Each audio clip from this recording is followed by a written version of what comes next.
Welcome back to another season of Lock and Live with Uncle Phil. Today it's college football week 1. We're really excited to get after it, and we're excited for another season. Uncle Phil, how are you doing this morning? I am excellent, man. I am ready to start. I've been waiting all summer for this day. This is some people have to wait till Christmas. I just have to wait till the start of the college football season. So it's a great time to be here, and happy to introduce. We have a new member of the family. First of all, Smooth Andy got busy with his day job and had to take a step back this year. But that gave an opportunity for us to introduce a new member of our family that we're super excited about. His name is Lang, Lang, and he goes by the Railbird 33. So that's where you can find him. Lang, tell us a little bit about yourself. Yeah, live here in Arkansas in Little Rock, and been betting college football games since I was a junior in high school back in the mid 80s. So looking forward to working with you this year, Phil. Excited to be here, and let's get started. Fantastic. Absolutely. Yeah, we're really excited to have the Railbird this year. It should be great. Uncle Phil, before we get into your picks, just want to say looking forward to being back, but at the same time, how are you feeling about the upcoming season? I know offline you're really confident and you feel like this is going to be a massive year. Yeah, look, I really do. Look, the big, beautiful bill that passed had some good things in it. Some things that weren't so good in it were the new laws surrounding gambling. And that means you can only deduct 90% of your losses from your taxes. So, once you had to just be 53% and above to be profitable. And now, depending on your tax bracket, it's around 57%. So that put a big onus on me to just be extra prepared this year.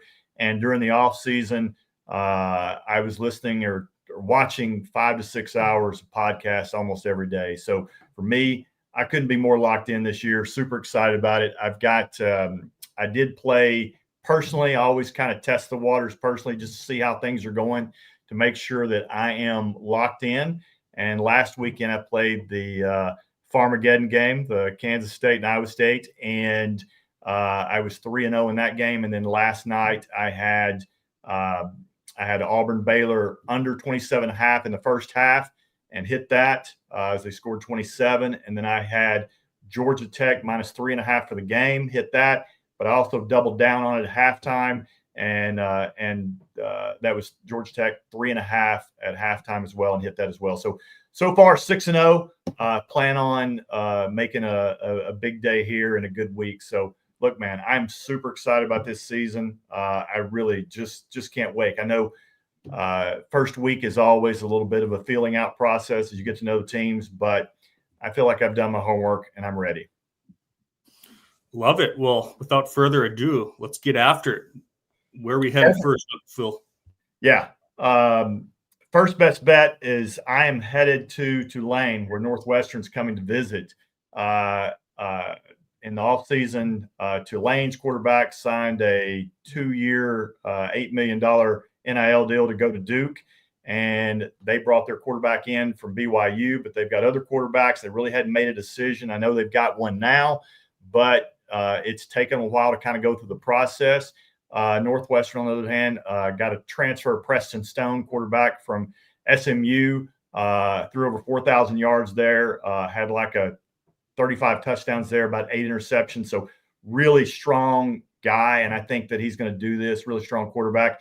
I like Northwestern. I think the wrong team's favoring this one. I'm taking Northwestern plus 4.5 in that game, and I think Northwestern wins outright. Second game I'm headed is the night game. I'm going to Clemson. I'm going to Death Valley, or as Brian Kelly would call it, Death Valley Jr. I think Clemson will remember that tonight, and I think they'll, again, will remind Brian Kelly to shut up and stop talking as much that he does. So I'm taking Clemson -4. I really like this Clemson team. I see big things ahead for them. LSU might be there as well, but I think Dabo, this is a season where Dabo might get the last laugh because of him not doing as many portals. He's got really good team chemistry. He's recruited and developed these guys. He's got a really senior laden team, top two or three on the offensive line, top two or three on the defensive line, lots of weapons on the outside. I think the best college quarterback in Klubnik, and I think this team is ready to roll, and I think they'll prove it tonight. Fantastic. Well, looking forward to those two plays. And before we head over to the Railbirds picks, can you tell us a little more about your notebook for week one? Yeah, absolutely. My bonus pick is going to be in the Texas-Ohio State game. That's my strongest pick of the entire week. People who aren't familiar, my bonus pick is my strongest pick, and that is going to be in the notebook, as well as 5 other picks for today's game. So total of 8 picks for today. So again, super excited. I typically only do about 6 picks.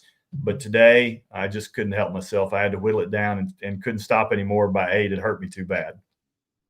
Well, we love it. I'm looking forward to the games you have in the notebook and that Ohio State-Texas game. I see your pick. I'm excited about that one as well. Yep. All right, Railbird, the premier. Where are you heading first? We're headed between the hedges down there in Athens, Georgia. Marshall at Georgia today. Marshall is a team that basically lost everything in the offseason. I think they have 1 tackler back from the team last year that had 17 tackles. 1 wide receiver left that had 8 yards receiving last year. They lost their head coach. They lost all their quarterbacks. Everybody that was decent on that team from Marshall last year is now at Southern Miss.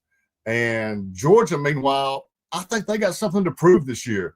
They had 3 losses last year, and that's unaccustomed to a Kirby Smart team the last half decade. Their quarterback must show that he can lead the team in big games this year. I think this game will be a blowout, but I think he gets extra reps that he needs off what I saw last year in the Sugar Bowl against Notre Dame. So them running up the score on a Marshall team today will not shock me at all. And I think their defense wasn't quite up to snuff as a normal Georgia team last year. I think they'll come out with their hair on fire today. I would not be surprised if they shut out Marshall, maybe give Marshall 7 points in this game, but Georgia minus 38.5 is a big play for me today. The second game that I want to look at is tomorrow night down in Coral Gables, Miami against Notre Dame. Notre Dame with Coach Marcus Freeman, I know this is starting his 4th year there. They played 11 games where he's had extra time to prepare for the game, and Notre Dame is 9-2 straight up in those games. The only 2 games that Marcus Freeman has lost with extra time to prepare was his very first game he coached, and that was at Ohio State. They lost 21-10, and it was last year in the national title game where, again, they lost to Ohio State. Miami has to replace their top 6 receivers from last year. They do replace the quarterback with Carson Beck, who, if everybody can remember, last year about this time, he might have been the favorite for the Heisman Trophy. Now he's an afterthought, but he's still a decent quarterback. Kind of an up and down year last year before he got hurt at Georgia. Georgia didn't have any receivers to throw to last year. They didn't have a great running back to offset his passing. Beck might play a decent game. Miami is going to be a good team this year. I just think Notre Dame, with almost everything coming back, except quarterback, C.J. Carr's got to play error-free football, but I like Notre Dame minus the 3, I think now. I played it earlier this week when it was still 2, but I still like Notre Dame minus 3 tomorrow night in Miami. Okay, sweet. We're looking forward to those 2 games. I'll be watching to see how you do there. But the best part of the show is the questions, and we got a bunch of them rolling in already. And if you haven't asked a question or you want a thought from Uncle Phil or the Railbird on any of these given games, feel free to hit a comment in the chat and we'll get to your questions. First on the line, we got Andrew from Dallas. Andrew, good to see you. Welcome back for another season. He asks, I see the Cignetti train getting going early today. Thoughts on Indiana minus 23 and first half 13.5. Uncle Phil? Yeah. I like Indiana. I'm not sure as I like them as much as I did last year. It's not one of the games that's in my notebook today. It's not a game that I felt strongly enough to play. So I laid off of it. I would like to see Cignetti, reproduce that this year. I mean, clearly he did well, but he certainly talks a big game. we'll see if he can back it up in year two. Lang, you have any thoughts on that game at all? I do think the quarterback situation this year is still going to be good with the transfer from Cal. Rourke left. I do think their offense is still going to be good. I'm glad you mentioned about Signetti talking a big game. He lost some points for me last year in that playoff game where he's down 3 scores with 12 minutes left and he punts on 4th and 2 from midfield. Yeah. But for a guy that talks that much, I thought he should have obviously went for that. But that's neither here nor there about the game today. I don't have anything on that game today. I would not shock me at all if Indiana rolled up the score again, though. Yeah, that would kind of make sense to me as well. I feel like he's a little bit of a, kind of a bully, and so I think that if he can't punch in the mouth, then he kind of whimpers away. But so we'll see how it goes. Andrew, you probably have a better feel for that one than I do. I would certainly trust your judgment on that one. I wouldn't talk you into or out of anything on that one. Sweet. Well, thanks for the question, Andrew, and good to see you back. Next on the line, we got Blake. Asked a question on X. He said, Washington spread, I believe it's 21.5. Any thoughts on that game? Yeah. I kind of like Washington this year. I don't like them enough to where I actually know them yet. But I do think that, Washington is supposed to be pretty decent this year. Like I said, I just don't know them. I know that their quarterback is supposed to be pretty good this year. And Lane, do you know anything about them, about Washington? I know the quarterback that came in, I believe, Damon Williams, at the end of last year, 8 touchdowns versus 1 interception, 800 yards in the game he played, 78% completions. I like Washington today. I have laid the points in this game. I like the Huskies. Okay, good. Alrighty, hey, thanks for the question there, Blake. Next on the line, we got Rob. Rob, good to see you back for another year. He says he's mad at Nico for leaving Tennessee. He wants to bet Utah to root against him. Any thoughts on that game? Yeah, I have some really strong thoughts on that game. Unfortunately, it's in my notebook. I can't talk about it. I'm obviously a Razorback fan. I feel I have some strong thoughts about Nico because now when he went to UCLA, his little brother, who was at Arkansas, who actually I think is a better quarterback, left Arkansas immediately and went to UCLA with him. So his little brother is really good. So I understand why Volunteer fans are mad at him, and I am too, and I understand that. But I think that's kind of a family thing. I think his dad got involved. It was a whole different deal, but I would too. And like I said, it's in the notebook, so I'd love to tell you what I'm playing today, but I can't do it. Lang, what do you think? Are you playing the Utah game, or do you have any thoughts on it all? My thoughts are I have a rooting interest.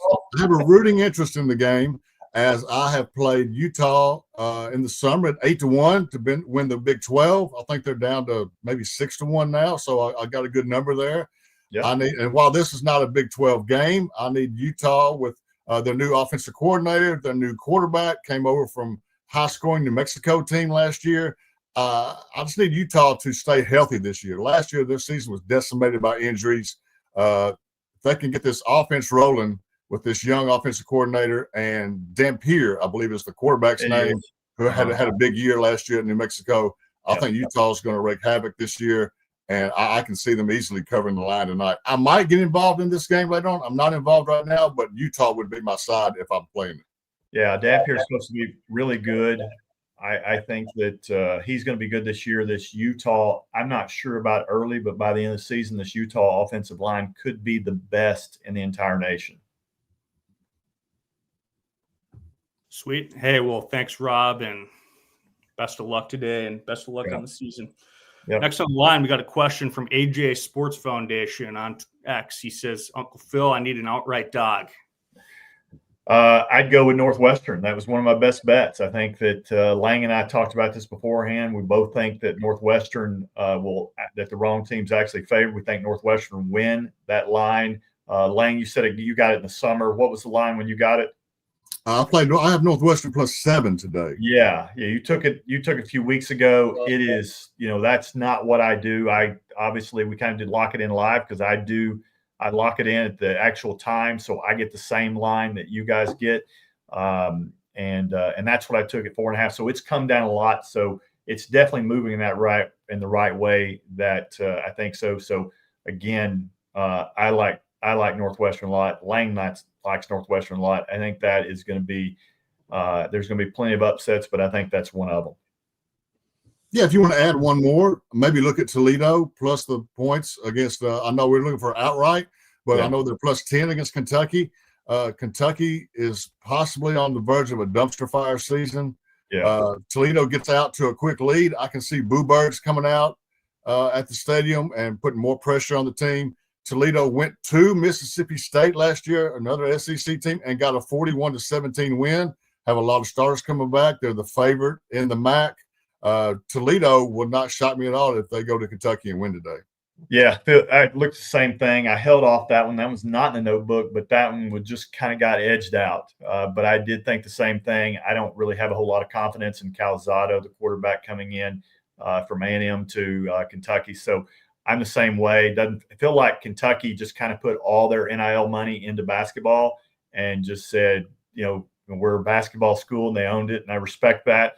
But it should make some, if this one doesn't go well today against Toledo, you can probably expect whoever plays Kentucky will probably be on my card in the future. Sweet. Let's keep rolling through the questions. These are great. We got one that came in on Instagram. Does Bryce Underwood have the ability to cover the 34.5 versus New Mexico in his first start? Any thoughts on that game to the two of you? I think he could. It's not my notebook. I certainly could talk about it. I didn't play it today. I'd like to see who Michigan is. It's kind of a big spread for the Michigan type offense. I'd just like to see how they're going to do. Again, new quarterback, I think he's going to be great, but will he be great as his first start? Could be a little jitters. Typically first game jitters. Those games don't always go as blowouts. I refrain, but I'll be watching it. Lang, what do you think? I like Michigan laying the points in this game. Yeah. New Mexico 0-7, their last 7 season openers on the road, 0-7 against the spread as well. Yeah. I understand the questions about Michigan's offense, but I think that if they score 35 in this game, I think they cover. I can easily see New Mexico getting shut out with new offensive coordinator, new quarterbacks, going on the road to the big house. Not going to be a friendly environment. If Michigan can get to 42, New Mexico played a lot of high-scoring games last year. Their defense isn't great, despite Underwood's first start. I like Michigan to roll in this game. Yeah, they should. Sweet. All right, let's keep it rolling. We got Will Albright on X. He says thoughts on Arizona, Hawaii. I know nothing about that game. What do you think about that game, Lang?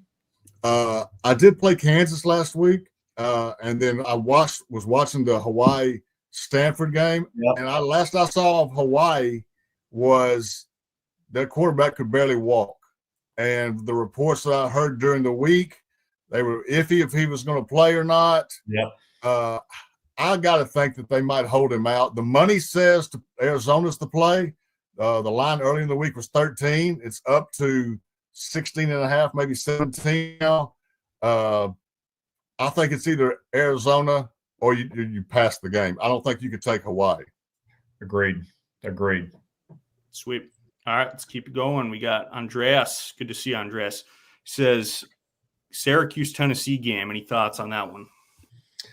Orange on orange crime. I want to see, obviously UCLA, they switched quarterbacks, UCLA and Tennessee this year. I don't know how this guy's going to do. I feel like that this is, my standard has been week 1 till NIL started was just to bet SEC in the first week, because SEC, that's going to give you just a hugely winning record. It's not that way now, just because of NIL, and you just don't have the guy back in there. And then so with Nico going out to UCLA, I really want to see what Tennessee looks like, because I'm not convinced that Syracuse is going to be any good just because, Kyle McCord left and, they offered him $3 million to stay. And he goes, I'm going to go to the NFL. And of course he gets cut. And I'm sure he wishes he'd stayed in college and accepted that $3 million, but, had to do what he had to do. But again, not sure how good either one of these teams are going to be. And so for that reason, I just can't trust, 13, 14 points with Tennessee right now, even if it is at home. Lang, do you have any strong opinions one way or the other about that game? No strong opinion. I will say this about the Tennessee quarterback situation. I know all their fans are happy that Nico is gone and he couldn't complete the deep ball and all that. But one thing I will bring up is he did only throw 5 interceptions last year, and Aguiar, the quarterback coming in for them, has thrown double-digit interceptions in seasons before. Yeah. So, that's the trade-off that if you're a Vol fan, you hope you complete some more deep balls and get quick strikes versus some more turnovers, what you're going to have. Nico, for his first full season, I don't think was quite as bad from the outside looking in as Vol fans think, although he did run out of bounds on 4th down in the Arkansas game. So that's a brain fart you can't have, but it'll be interesting watching this game. I think Syracuse will obviously take a step back from 10 wins. Tennessee's defense should still be good again. If I had to take this game, which I don't have to, I would lay the points, but I don't have anything on this game. No. Mm-mm. All right, sweet. Let's do a few more questions here. A bunch of people are asking about Belichick tonight or today. Any thoughts on that game, North Carolina? It's a stay away from that game for me. I'd like to see how Belichick's going to do. Clearly he's brought in a brand new team. I think 40 transfers into this team. It's kind of odd to see him with kind of a running quarterback. That doesn't seem like his style, and but going back to college and he really went back to college with some of his personal life as well. So a little Rodney Dangerfield thing. So, but I just I don't know. I don't know how this game is, but it's stay away game for me. I know the schedule makers did them a favor this year and gave them a pretty easy schedule, but I'm not playing this game. Lang, you have any thoughts on this game or any way you need to lean on this game? I echo your sentiments on that. I think it doesn't necessarily seem right what I'm going to say here, but you might see the best iteration of this North Carolina team here in game 1. I know Belichick is so intricate and so deep in the stuff he does. My question for him this season is how much of that can they implement each week into a game plan? They had all off season to get a game plan built up for TCU.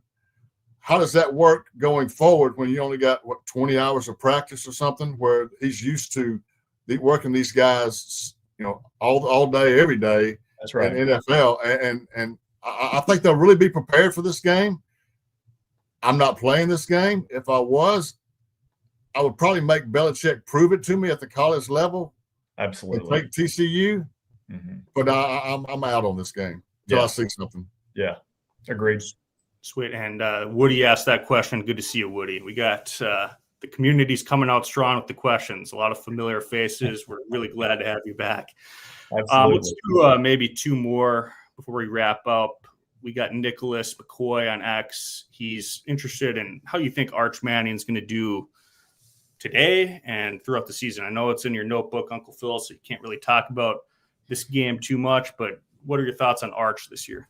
Look, I'm as excited about seeing him as anybody. People close to Texas program told me that, the Manning family, obviously they're class acts, and they knew that Arch Manning was better than Ewers last year, but Sarkisian promised Ewers that if he came back, he would start, and that because he wasn't going to hurt his draft.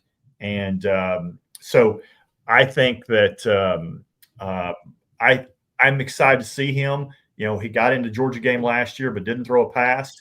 And we really haven't seen him against high level competition. He threw passes against three teams last year, and all three teams were really, kind of lower division type teams. So I don't know how he's going to do this year, but look, he's got, three of the best quarterbacks in the NFL that have played. And, I would say that,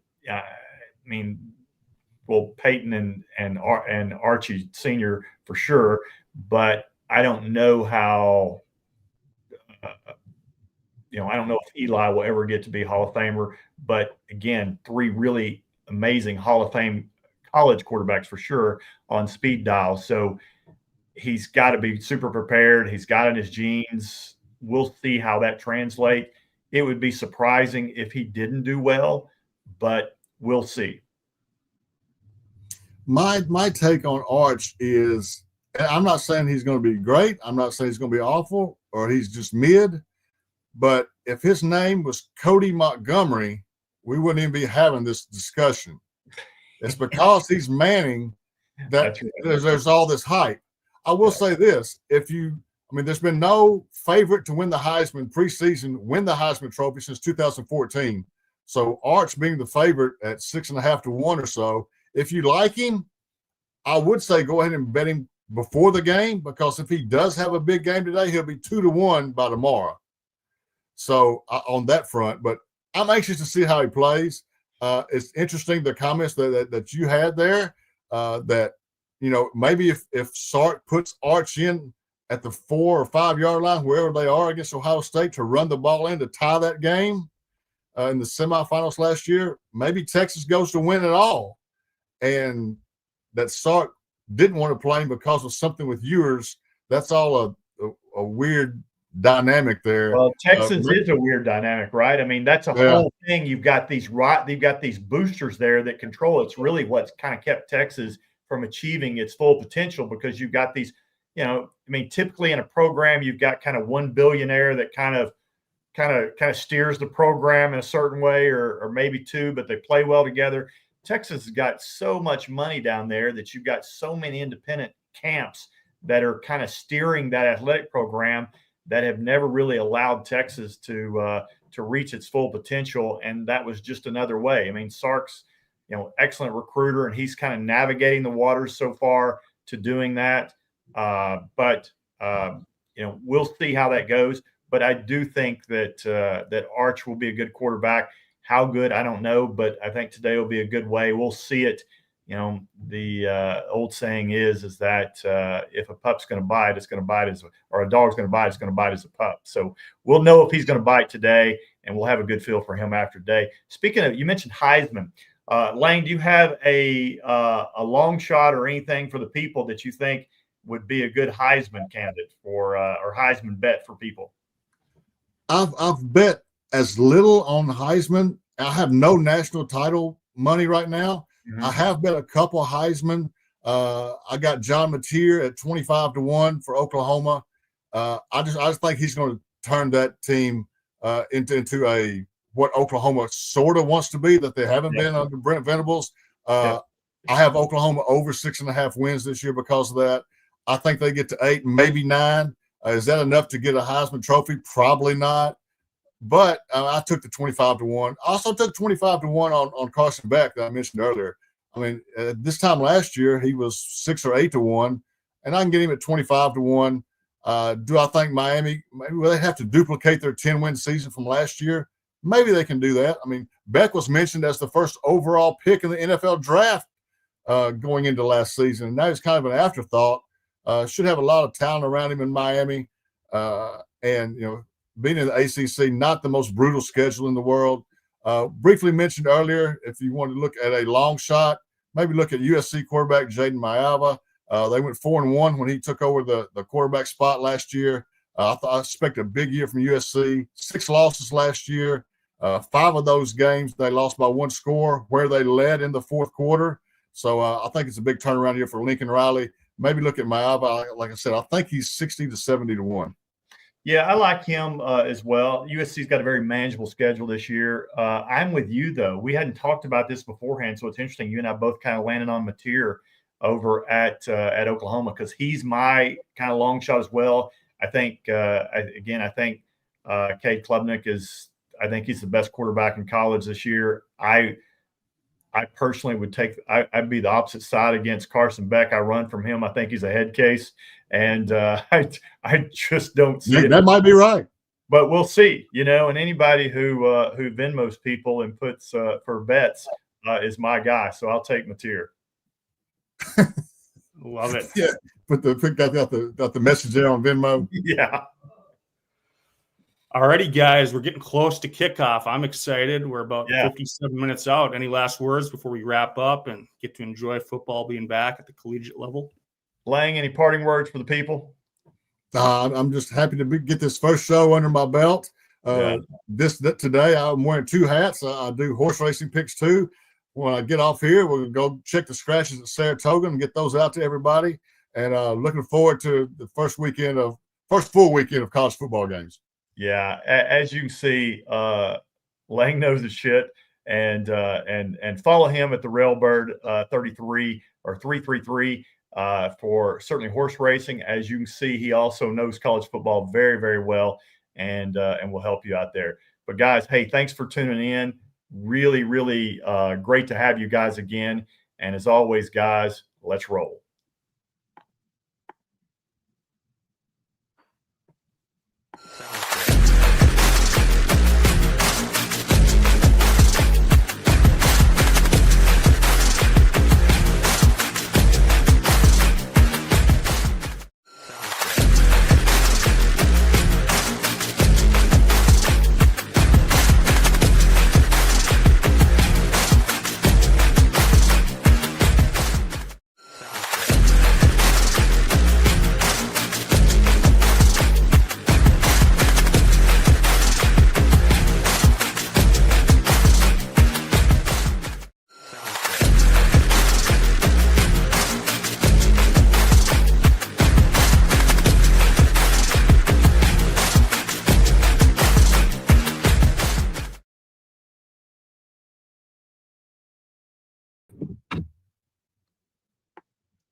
All right, guys. Good first show.